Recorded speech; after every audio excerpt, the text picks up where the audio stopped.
রিম্পাস daily blog চ্যানেলে তোমাদের সবাইকে জানাই অনেক অনেক স্বাগত। আশা করি তোমরা সবাই ভালো আছো। আমিও খুব ভালো আছি। দেখো, এটা আজকে সকালের ভিডিও। আজকের দিন সকালবেলা মানে কারেন্ট চলে গেছে। আজকে সারাদিন কারেন্ট ছিল না, গরমে অবস্থা খারাপ। আজকে গরমও বেশি ছিল, আজকে খুব মেঘলা মেঘলা করেছিল, রোদ ছিল না, সেই জন্য আরও বেশি গরম ছিল। তো দেখো, সকালেই আমি বাসি কাজটা সেরে এসেছি, একেবারে ঘেমে চান করে গেছি। তারপরে যে রিদ্ধির স্কুল ছিল, ওই জন্য রিদ্ধিকে খাওয়াতে বসেছি। তো দেখো, ওকে আমি বিস্কুটটা ও আমাকে খাওয়াতে বলেছি, ও আমাকে না খাইয়ে ক্যামেরা চালানো ছিল সামনে, মোবাইলে আমাকে দেখা যাচ্ছে, সেইখানে বিস্কুটটা খাওয়াতে যাচ্ছিল। তো বাচ্চা মানুষ বোঝে না, এটাই তো দেরি। তো আমাকে খাওয়ালো, তারপর নিজেও খেলো, আবার হাততালি দিচ্ছে। তো যাই হোক, ছেলেকে খাওয়ালাম, খাইয়ে রেডি করে স্কুলে পাঠালাম। তারপরে চলে গেলাম রান্নাঘরে। তো আগের দিন শাক হয়েছিল, তো শাকের কিছু ডান্টি ছিল, একদমই সরু সরু ডান্টি, কিন্তু আমার হাজব্যান্ড খেতে খুব ভালোবাসে, সেই জন্য শাশুড়ি মা বলেছিল যে ওটা পোস্ত দিয়ে চচ্চড়ি করবে, সেই জন্য কেটে রাখতে। তো আমি সেই ডান্টিটাই কাটছিলাম। তো এতটুকু ডান্টি একদম অল্প হয়ে যাবে, সবার হবে না, সেই জন্য আরও পটল, কুমড়ো, আলু সব দিয়ে, সবজি দিয়ে, পোস্ত দিয়ে ওটাকে চচ্চড়ি করবে বলেছিল, সেই জন্য আমি এই যে ডান্টিগুলো আগে কেটে রাখছিলাম। ডান্টিগুলো কাটা হয়ে গেলে মার পুজো দেওয়া হয়ে গেছিলো। তো চা গরম করে মা আর আমি চা খেয়ে নিলাম। ততক্ষণে আমার বর রিদ্ধিকে 7:30টার সময় স্কুলে দিয়ে ওখান থেকে বাজারে গেছিলো, তো ততক্ষণে বাজার নিয়ে চলে এসেছিলো। এই যে দেখো, আজকে আবার কালকে দ্বাদশী চলে গেছে, তো নিরামিষ শেষ, তো আজকে থেকে আবার মাছ শুরু। তো এই যে মাছ তো এখন খেতেই পারি না, তো কাটা মাছ এনেছিল আমার ছেলের জন্য আর বরের জন্য। আর হচ্ছে চিংড়ি মাছ আনতে বলেছিলাম, চিংড়ি মাছটা একটু খেতে পাচ্ছি, ওটা গন্ধ লাগছে না। তো লাউ ছিল, সেই জন্য লাউ দিয়ে চিংড়ি মাছ খাবো, সেই জন্য চিংড়ি মাছ আনতে বলেছিলাম। তো দেখো, কাটা মাছ আর চিংড়ি মাছ এনেছিল। তো এইগুলোকে বাছতে হতো, তো তখন বাইরে কাজ ছিল একটু, সেই সব কাজ টাজ করে পরে বাছবো বলে এগুলো জল দিয়ে মা ভিজিয়ে রাখছিল। তো দেখো, কাটা মাছ যেহেতু কেউ খায় না, তো 4 পিস কাটা মাছ, 2 পিস আমার ছেলে, 2 পিস আমার হাজব্যান্ডের, আর মাথা লেজাটা দিয়েছিল ওর সাথে, আর চিংড়ি মাছ ছিল। এইদিকে দেখো, লাউটা মা কেটেছিল ঘষবে বলে, লাউটা ঘষে তারপর চিংড়ি মাছ দিয়ে করবে। এইদিকে এই যে আমি ডান্টিটা কেটেছি, আর এই যে বটবটি, পটল, কুমড়ো, এটা দিয়ে হচ্ছে ওই ডান্টি দিয়ে আলু দিয়ে চচ্চড়ি হয়েছে। আর এই বটবটিটা ছিল মাছ দিয়ে, কাটা মাছ দিয়ে ঝোল করার জন্য। তো মা আগে ওই টাইমে একটু টাইম ছিল, তো সেই জন্য সবজিগুলো সব কেটে নিচ্ছিল একবারে, তার যাতে একবারে রান্নাতে চলে যাবে, রান্না করতে সুবিধা হয়।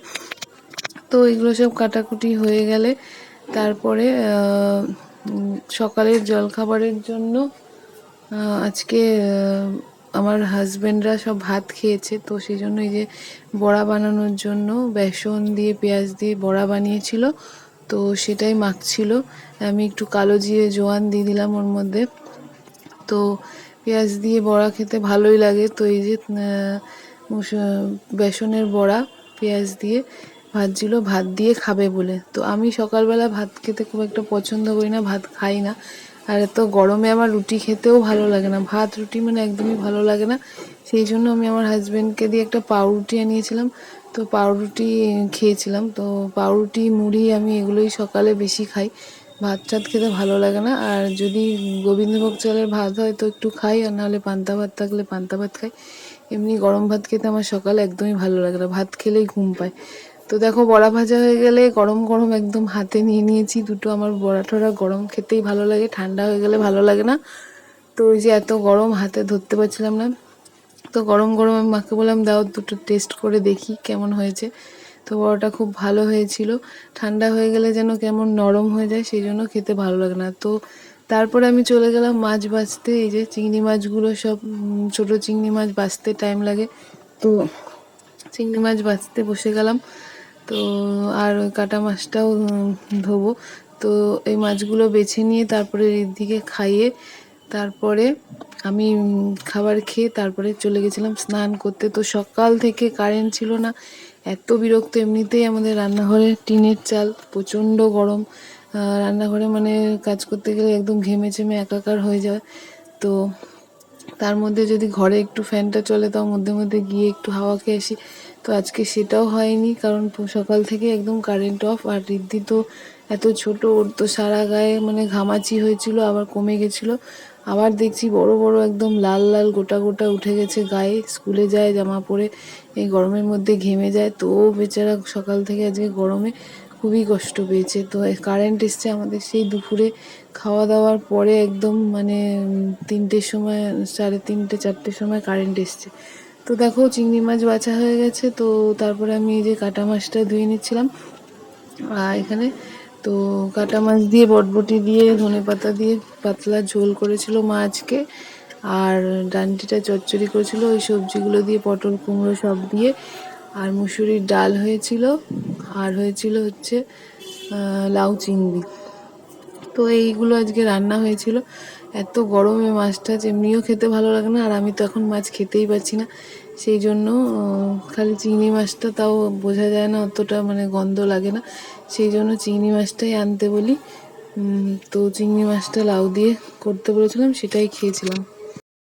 তো দেখো চিংড়ি মাছ আর এই মাছটা বাছা হয়ে গেলে আমি জায়গাটা ভালো করে পরিষ্কার করে নিলাম, এগুলো সব উঠিয়ে প্যাকেটে ভরে নিলাম ফেলার জন্য। তো তারপরে দেখো আমি মাছ ধুয়ে উঠে মানে মনে হচ্ছে যেন আমি স্নান করে এসেছি, একেবারে এত ঘেমে গেছি যে দেখো তোমরা বিশ্বাস করবে না, মানে দেখে মনে হচ্ছে আমি স্নান করে এসেছি। দেখো পুরো ঘেমে চেমে একাকার হয়ে গেছি, তো এত গরম ছিল আজকে।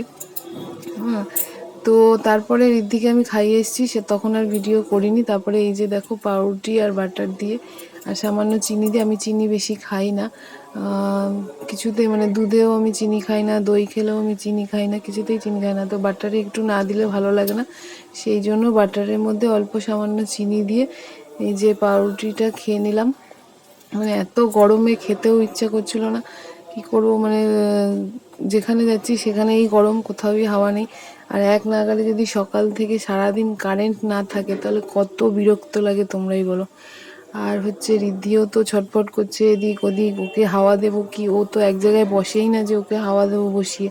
আর তখন কাজের সময় কাজগুলোও করতে হবে, তো না হলে দেরি হয়ে যাবে। তো এই যে তারপরে খাওয়া দাওয়া করে আমি যাই হোক স্নান করে এসে গুরুর নাম টাম নিয়েছি, ঠাকুর ঘরেও গিয়ে একদম ঘেমে ঘেমে গেছি। আর মা তো রান্নাঘরে, টিনের রান্নাঘরে, এই যে দেখো ফ্যান বন্ধ, তখনও কারেন্ট আসেনি। তো মা তো রান্নাঘরে রান্না করতে করতে একদম কাপড় টাপড় সব ঘেমে ভিজে একাকার হয়ে গেছে। তো যাই হোক, তো তারপরেও কারেন্ট আসেনি, ঋদ্ধিকেও আজকে খাইয়েছি, দুপুরে ভাত খাইয়েছি, তখনও গরমই ছিল, ফ্যান ছাড়াই খাইছি। আবার নিচের ঘরে সব দরজা জানলা খুলে যেটুকু হাওয়া এসছে তার মধ্যে খাইছি। তারপরে উপরে এসে এই যে তরমুজ ছিল, তরমুজটা, আমি তো ফল খেতে খুবই ভালোবাসি, কিন্তু আমাদের বাড়িতে ফল টল কেউই অত পছন্দ করে না, আমার ছেলেকেও মানে জোর জবরদস্তি খাওয়াতে হয়। তো এখন তো গরমে তরমুজ খাওয়া ভালো, তো সেই জন্য আমি খাওয়ার পরে তরমুজটা কাটলাম, তখনও আমাদের খাওয়া হয়নি, মানে ঋদ্ধির খাওয়া গেছে। তো ঋদ্ধি যেহেতু ঘুমিয়ে পড়বে সেই জন্য তাড়াতাড়ি করে তরমুজটা কেটে নিলাম ওকে খাওয়ানোর জন্য, আর সবার জন্যই দিলাম, কাটলাম একবারে, সবাই ভাত খাওয়া হয়ে গেলে সবাই খাবে সেই জন্য। তো এই গরমে তো এই শসা তরমুজ এগুলোই খাওয়া ভালো, আমি সব রকমের ফলই ভালোবাসি। তো যাই হোক তরমুজটা কেটে নিলাম আর ঋদ্ধিকে খাইয়ে নিলাম, তারপরে ঋদ্ধি চলে গেল ঘুমাতে ওর বাবার সাথে। আর আমরা তারপরে খাওয়া দাওয়া করলাম। তো আজকের ভিডিওটা এতটাই, তোমরা যদি তোমাদের ভালো লাগে তাহলে অবশ্যই লাইক করে দিও আর শেয়ার করে দিও, আর চ্যানেলটা সাবস্ক্রাইব করে আমার পাশে থেকো। আবার দেখা হবে নেক্সট ব্লগে তোমাদের সঙ্গে, ততদিন তোমরা সুস্থ থেকো, ভালো থেকো, টাটা বাই বাই।